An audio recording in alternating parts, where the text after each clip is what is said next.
call members' order of the day number 4. Just a moment. Briefing from the New Zealand Baha'i community. Just 1 minute. I have to check members are members of the committee. Chair of the committee, John Hayes. Good on you, Johnny. Mr. Speaker, thank you very much for giving me the call. The issue that we're here this evening to address is a report back from the Foreign Affairs, Trade and Defence Select Committee following a petition to the committee by members of the Baha'i community in New Zealand who were expressing concern following the detention of members of their Baha'i community in Iran. One of the things that I think is quite important to explain to the House is that the Baha'i faith was established in Iran in the 19th century by the Prophet Baha'u'llah. And herein lies a problem, because if you're a follower of Islam, then your last prophet is Muhammad and you don't recognise anybody else.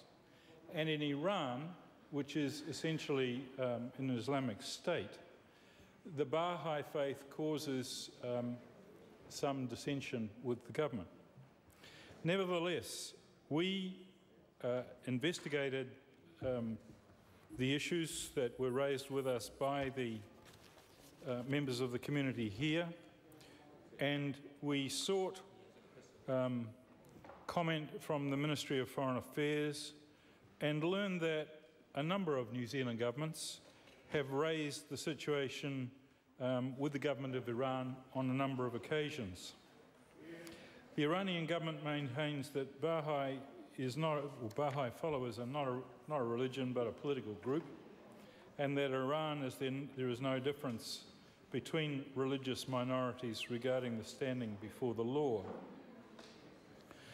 Mr. Speaker, the committee was concerned that there was some evidence that members of the Baha'i community in Iran were being held in circumstances where it wasn't immediately clear that they were receiving the same treatment as all other people held in prison in Iran, and there clearly had been some postponing of trials and retaining Baha'i members in custody.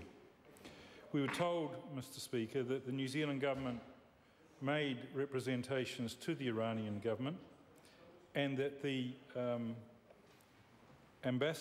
New Zealand ambassador in Tehran had called on Dr. Tahiri Nazari, Director General of Human Rights at the Ministry of Foreign Affairs, and made a démarche on the 3rd of September 2009, citing New Zealand's concerns about the treatment of the Baha'i community in Iran and the imprisonment of 7 senior Baha'i members. Mr. Speaker, the committee considered that the persecution of the Baha'i was a serious issue around human rights in Iran, and the committee noted that the New Zealand Baha'i community and the National Spiritual Assembly of Baha'i of New Zealand regularly express appreciation for the support of the New Zealand government on this issue. Mr. Speaker, the committee thought long and hard about recommendations it might make to this Parliament, and they are 3.